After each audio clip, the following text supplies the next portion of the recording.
দেখুন বন্ধুরা, কতটা লোভনীয় হয়েছে এই পাঁচমিশালি সবজি। হ্যালো ফ্রেন্ডস, মাদার কুক চ্যানেলে সবাইকে স্বাগত।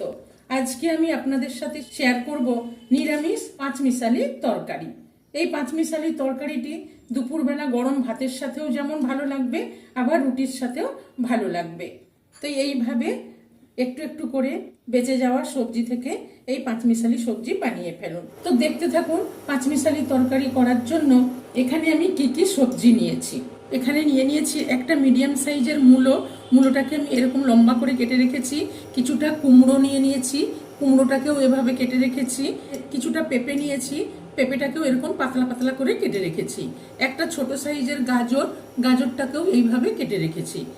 অল্প একটু বাঁধাকপি নিয়েছি। একটা ছোট্ট আলু, এরকম সাইজের 7-8 পিস আলু নিয়েছি। আর এখানে নিয়েছি 3টে পটলগুলোকেও এইভাবে কেটে রেখেছি। আর নিয়েছি কিছুটা বেগুনগুলোকে একটু বড় বড় ডুমো ডুমো করে কেটে রেখেছি। তো চলুন দেখতে থাকুন আমি কিভাবে বানাই এই ঘরে থাকা সবজি দিয়ে পাঁচমিশালি তরকারি। তবে আপনাদের কাছে বাড়িতে যা সবজি থাকবে সব সবজি দিতে পারেন। তো প্রথমেই গ্যাসে একটা কড়াই চাপিয়ে এখানে দিয়ে দেবো বেশ খানিকটা সর্ষের তেল।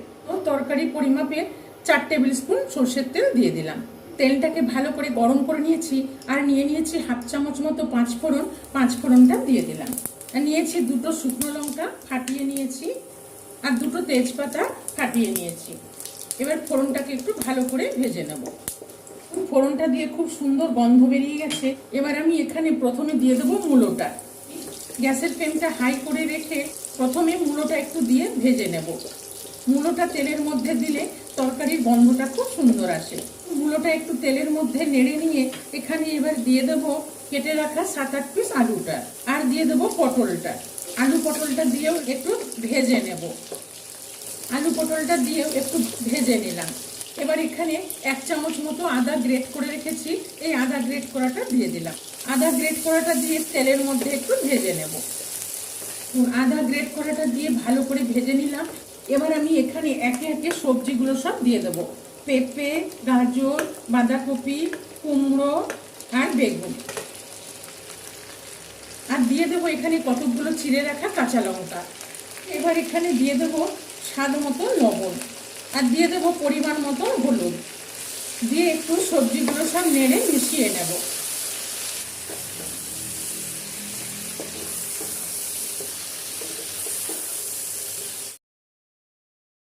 দেখুন সবজিগুলো ভালো করে নেড়ে মিশিয়ে নিলাম। এবার এখানে আমি কিছু মশলা দিয়ে দেবো। এখানে দিয়ে দিলাম হাফ চামচ মতো জিরের গুঁড়ো, হাফ চামচ মতন ধনের গুঁড়ো, আর হাফ চামচ মতো লাল লঙ্কার গুঁড়ো। আর লবণ হলুদ তো আগেই দিয়েছি। দিয়ে মশলাগুলো একটু এই মাঝখানটাতেই তেলের মধ্যে নেড়ে নেব। নিয়ে এবার সব সবজিগুলোর সাথে মশলাগুলো ভালো করে নেড়ে মিশিয়ে একটু ভেজে নেব।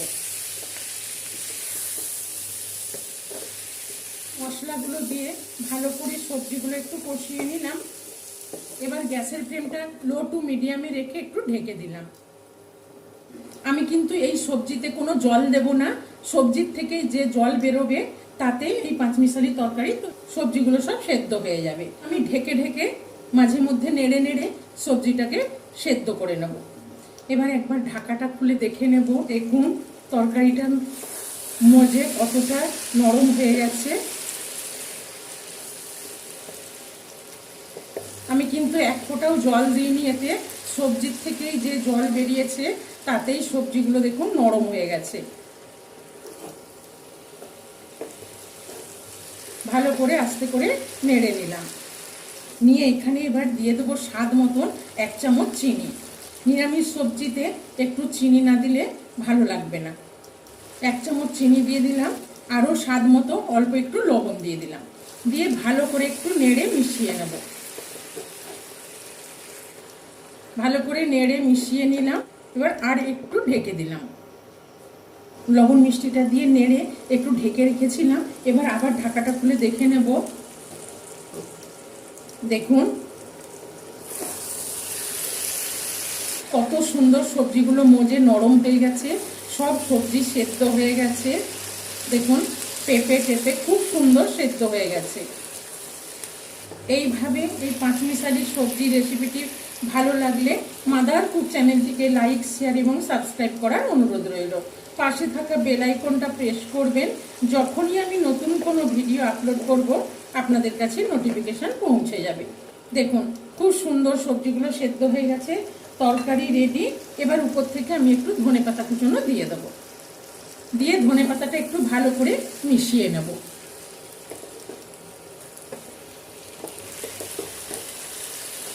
কত সহজভাবে কত জলদি তৈরি হয়ে গেল। তো এইভাবে একবার ঘরে থাকা সবজি দিয়ে এই পাঁচমিশালি তরকারি বানিয়ে ফেলুন। এটি খেতে অসাধারণ হয়। দুপুরবেলা গরম ভাতের সাথেও সার্ভ করতে পারেন, আর রুটির সাথেও এটি পরিবেশন করতে পারেন। দেখুন পাঁচমিশালি সবজি একদম রেডি। এবার আমি একটা বাটির মধ্যে নিয়ে নেব।